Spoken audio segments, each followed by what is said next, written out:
Sky force అని కొత్త Hindi cinema నిన్న శుక్రవారం జనవరి 24న రిపబ్లిక్ డే కానుకగా రిలీజ్ అయింది. అక్షయ్ కుమార్ హీరో, ఇంకో హీరో ఉన్నాడు వీర్ పహారియా అని కొత్త హీరో. అతని మొదటి సినిమా. ఈ వీర్ పహారియా కొద్దిగా పాపులర్ అయ్యాడు ఎందుకంటే ఇతను మన సారా అలీ ఖాన్ ఈ సినిమాలో అతనికి వైఫ్ క్యారెక్టర్ చేసింది, ఆమె ఎక్స్ బాయ్ ఫ్రెండ్. అలాగే ఇతని బ్రదర్ ఒకడు ఉన్నాడు శిఖర్ పహారియా అని, అతను వచ్చేసి మన జాన్వీ కపూర్ బాయ్ ఫ్రెండ్. అందుకు అతను చాలామందికి తెలుసు బాలీవుడ్ సర్కిల్స్లో. ఇక సినిమా వచ్చేసి అంటే ముందు ట్రైలర్ చూసినప్పుడు నాకు కొంచెం లాస్ట్ ఇయర్ వచ్చిన హృతిక్ రోషన్ ఫైటర్ సినిమాలా కనపడింది. అది కూడా రియల్ ఇన్సిడెంట్ బేస్డే. ఇక ఆ తర్వాత మనకు ఆపరేషన్ వ్యాలంటైన్ అని మనకు తెలుగులో కూడా ఒక సినిమా వచ్చింది. సో ఇది కూడా కొద్దిగా స్కై ఫోర్స్ అనేసరికి ఈ ఫైటర్ జెట్స్, ఫ్లైట్స్ ఇవే అనుకున్నాను. ఇక సినిమా చూస్తే స్టార్టింగ్లో మనకు చెప్పారు, మనకు 1947 మనకు స్వాతంత్రం వచ్చాక ఇండియా పాకిస్తాన్ విడిపోయాక 1965లో మొదటి ఇండియా పాకిస్తాన్ యుద్ధం జరిగింది. ఆ తర్వాత మళ్ళీ 1971లో మనకు బంగ్లాదేశ్ని ఏర్పరచడానికి మళ్ళీ ఇండియా పాకిస్తాన్ యుద్ధం జరిగింది. 2 యుద్ధాలు జరిగాయి, రెండిట్లో మనమే గెలిచాము. సో ఈ సినిమా వచ్చేసి 1965లో యుద్ధం జరిగినప్పుడు సంఘటన. అంటే అప్పుడు మన ఎయిర్ బేస్ పైన పాకిస్తాన్ వాళ్ళు అటాక్ చేస్తే రాత్రి మరుసటి రోజు మొట్టమొదటిసారి ఇండియా పాకిస్తాన్లోకి వెళ్ళి, అంటే బార్డర్లో కాదు, మామూలుగా యుద్ధాలన్నీ బార్డర్లో జరుగుతాయి, బట్ మన మొట్టమొదటి స్కై ఫోర్స్ వీళ్ళు అటాక్ చేసింది పాకిస్తాన్ నడిబొడ్డున ఉన్న ఒక ప్లేస్. అక్కడికి వెళ్ళి చేస్తారు. అసలు ఫస్ట్ హాఫ్ చూస్తే నాకైతే మతిపోయింది. నాకు ఎటువంటి ఎక్స్పెక్టేషన్స్ లేకునింది ఈ సినిమా పైన. మరో రెగ్యులర్ దేశభక్తి సినిమా అనుకున్నాను, కానీ ఇది నిజంగా జరిగిన కథ. ఈ వీర్ పహారియా చేసిన క్యారెక్టర్, అతని పేరు వచ్చేసి దేవయ్య, ఏబి దేవయ్య, కర్ణాటక అతను. సో అతని రియల్ క్యారెక్టర్ ఈ అబ్బాయి చేశాడు, వీర్ పహారియా. అతను పాకిస్తాన్ చిక్కుకుపోవడము, దానికోసం మన అక్షయ్ కుమార్ పడే పాటలు, ఇండియాలో ఎన్నేళ్ళు కష్టపడ్డాడు ఏంటి అనేది అసలు బల చూపించారు. ఫస్ట్ హాఫ్లో ఎస్పెషల్లీ ఈ స్కై ఫోర్స్లో మన ఫైట్స్ వెళ్ళి, మన ప్లేన్స్ వెళ్ళి అక్కడ బాంబింగ్, అదంతా అసలు బల చూపించారు. ఎస్పెషల్లీ పాకిస్తాన్ వాళ్ళు బాంబింగ్ జరిగినప్పుడు ఇన్సిడెంట్స్ చూస్తే అది గ్రాఫిక్స్ అయినా, బట్ యాక్షన్ కొరియోగ్రఫీ మాత్రం అసలు బల డిజైన్ చేశారు. అసలు ఆశ్చర్యపోయాను, ఏంటబ్బా ఇంత తక్కువ బడ్జెట్ కూడా 140 కోట్ల బడ్జెట్లో తీశారు ఈ సినిమాని. అసలు ఎంత బాగా చూపించారంటే అసలు భలే అనిపించింది. ఫస్ట్ హాఫ్ అయితే గంట ఉంది, ఫస్ట్ హాఫ్ చక్క వెళ్ళిపోయింది. అసలు ఒక్క సెకండ్ కూడా బోర్ కొట్టకుండా భలే ఇంట్రెస్టింగ్గా వెళ్ళింది. అసలు నాకైతే భలే నచ్చింది ఫస్ట్ హాఫ్.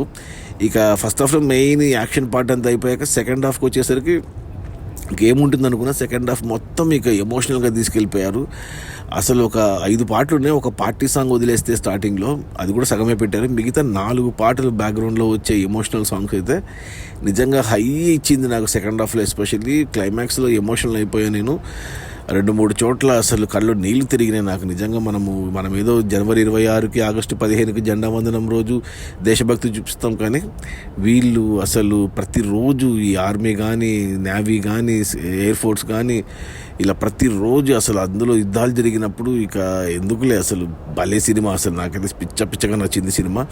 ఖచ్చితంగా చూడండి. నాకు ఒకటి సినిమా అంతా చూసాక అనిపించింది ఏమంటే, ఈ వీర్ పహారియా బదులు ఎవరైనా సౌత్ ఇండియా యాక్టర్ని తీసుకొని ఉంటే భలే ఉండేది అసలు. ఎందుకంటే అతను సౌత్ ఇండియన్ కాబట్టి, అందులో కన్నడిగా కాబట్టి, కర్ణాటక నుంచి ఎవరైనా యాక్టర్ని తీసుకొని ఉంటే సినిమాకి ఇంకా బాగుండేది. అయినా కానీ పర్లేదు, భలే తీశారు సినిమా మాత్రం. ఎక్సలెంట్. కొత్త డైరెక్టర్లు ఎవరో కానీ భలే తీశారు.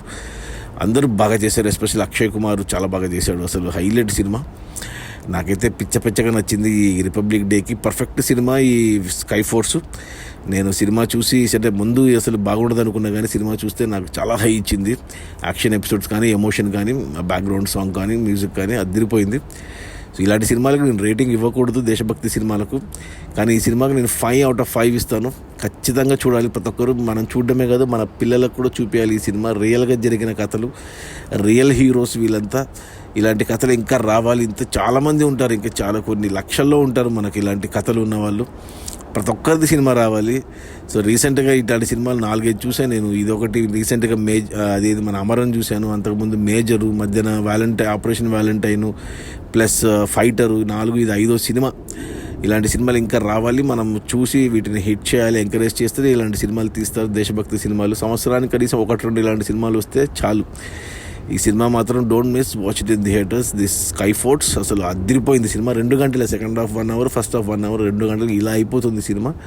ఎంత బాగా తీశారంటే ఎస్పెషల్లీ ఆ బాంబింగ్ కానీ, ఆ ప్లేన్స్లో షాట్స్ కానీ. సో పిల్లలకి మాత్రం ఖచ్చితంగా చూపేయండి. అలాగన్నా వాళ్ళకి మన దేశభక్తి పెరుగుతుంది, మన దేశం గురించి చరిత్ర తెలుస్తుంది. సో నాకైతే ఈ స్టోరీ తెలీదు, ఫస్ట్ టైం అంటే తెలుసు, యుద్ధాలు తెలుసు, కానీ ఇలా ఒక్కొక్కరి కథలు తెలియదు. కాబట్టి ఈ దేవయ్యకి అసలు హ్యాట్స్ ఆఫ్. అందులో అక్షయ్ కుమార్ క్యారెక్టర్ చేసిన ఆ ఒరిజినల్ హీరోకి అందరికీ ఎస్పెషల్లీ. బట్ ఈ సినిమా వరకు మాట్లాడుకుంటే అక్షయ్ కుమార్ అదరగొట్టేశాడు. ఆ వీర్ పహారీ కూడా సూట్ అయ్యాడు. సౌత్ ఇండియన్ అయితే ఇంకా బాగుండేది. ఇంకా సారా అలీ ఖాన్ ఉంది, ప్లస్ ఇంకొక యాక్టర్ ఉన్నాడు, చాలామంది ఉన్నారు తెలిసిన మొక్కలే. బాగుంది, ఖచ్చితంగా చూడండి. అసలు ఏం ఆలోచించొద్దు, ఖచ్చితంగా ఈ రిపబ్లిక్ డే రోజు ఖచ్చితంగా చూసేయండి ఈ సినిమాను.